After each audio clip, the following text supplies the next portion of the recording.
Hello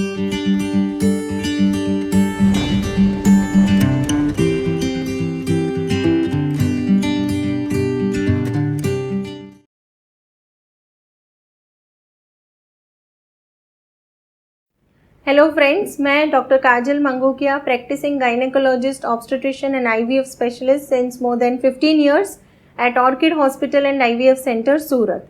नमस्कार, आपका स्वागत है ऑर्किड पेशेंट्स अवेयरनेस सीरीज़ में।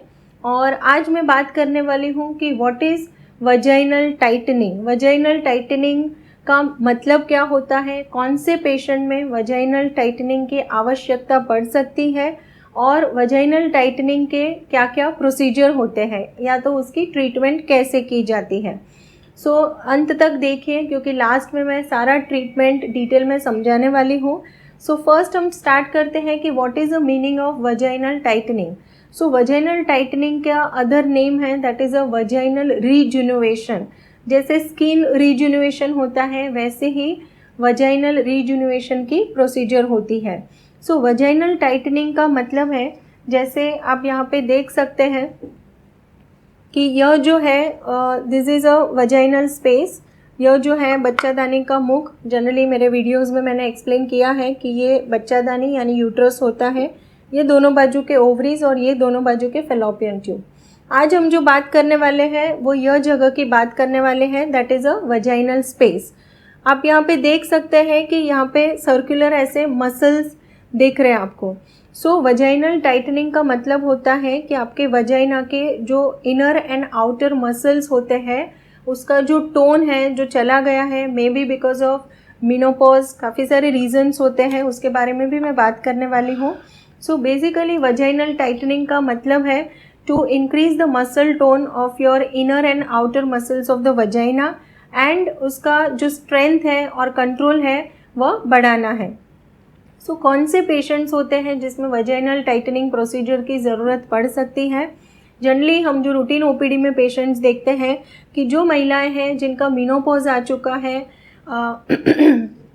बिकॉज मेनोपॉज में आपके बॉडी में जो ईस्ट्रोजन नाम के हार्मोन होते हैं उसकी मात्रा कम होने लगती है और इसकी वजह से जो मसल टोन है वजाइना का वह कम हो जाता है। दूसरा है कि जो भी फीमेल है जिनके मल्टीपल वजाइनल डिलीवरीज हुए हैं, यानी कि मल्टीपल नॉर्मल डिलीवरीज हुए हैं, ऐसे पेशेंट में भी जो वजाइना के जो मसल्स होते हैं उसका टोन कम हो जाता है, तो वह पेशेंट में भी वजाइनल रिजुनेशन की ज़रूरत पड़ सकती है। काफ़ी बार हम देखते हैं कि ओबेसिटी, काफ़ी बार स्ट्रेस यूरिनरी इनकॉन्टिनेंस यानी कि खांसी करते हैं, पेशाब छूट जाता है, ओबेसिटी है, बीएमआई अगर आपका मोर देन 30 है, तो ऐसे पेशेंट में भी वजाइनल टाइटनिंग प्रोसीजर की ज़रूरत पड़ सकती है।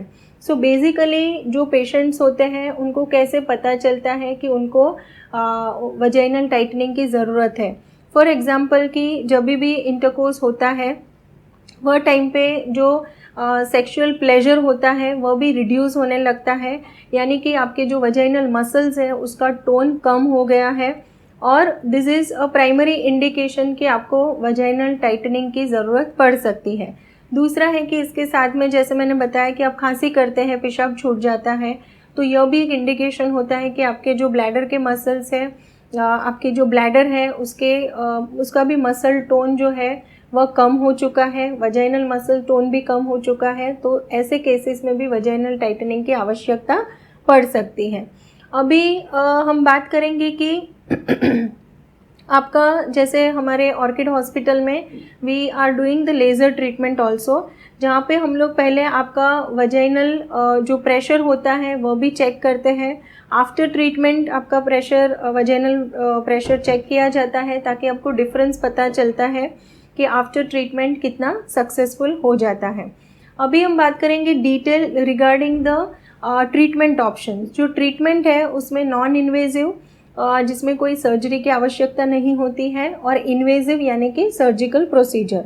नॉन इन्वेजिव मेथड्स जो है फॉर द वजाइनल टाइटनिंग, उसमें फर्स्ट इम्पॉर्टेंट रहता है कीगल्स एक्सरसाइज। जनरली हमने एक वीडियो भी बनाया है कीगल्स एक्सरसाइज के ऊपर, तो वह भी आप डिटेल में देख सकते हैं। काफ़ी पेशेंट है जिनको यूरिनरी इनकॉन्टिनेंस है, उनको भी हम समझाते हैं कि कीगल्स एक्सरसाइज जो है इससे आपको बेनिफिट हो सकता है। अगर माइल्ड केसेस हैं तो कीगल्स एक्सरसाइज से उनको रिजल्ट मिल सकता है।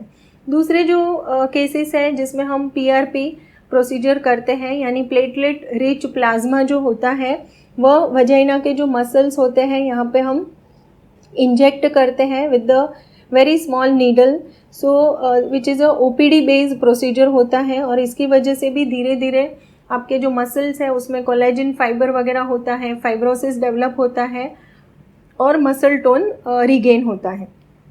तीसरा जो ऑप्शन है that is a laser treatment, और लेज़र ट्रीटमेंट से भी आपके बेसिक जो प्रोसीजर होती है by doing the laser procedure आपके जो मसल्स होते हैं उसमें सेम जैसे मैंने PRP में बताया वैसे ही फाइब्रोसिस क्रिएट होता है और इसकी वजह से आपके वजाइनल मसल्स का टोन रीगेन होता है।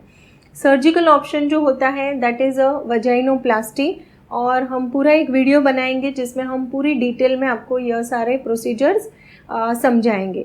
So thank you friends for watching this video. आपको इस टॉपिक के रिलेटेड कोई भी क्वेरीज है तो आप ज़रूर से कमेंट बॉक्स में लिख दीजिए, and please like share and comment in our video. And आपके जितने भी फ्रेंड्स हैं उनको भी आप जिनके नॉर्मल डिलीवरीज हुए हैं उनको आप यह वीडियो शेयर कर सकते हैं ताकि उन्हें भी कोई क्वेरीज हैं तो वो हम सॉल्व कर सकते हैं। Thank you friends.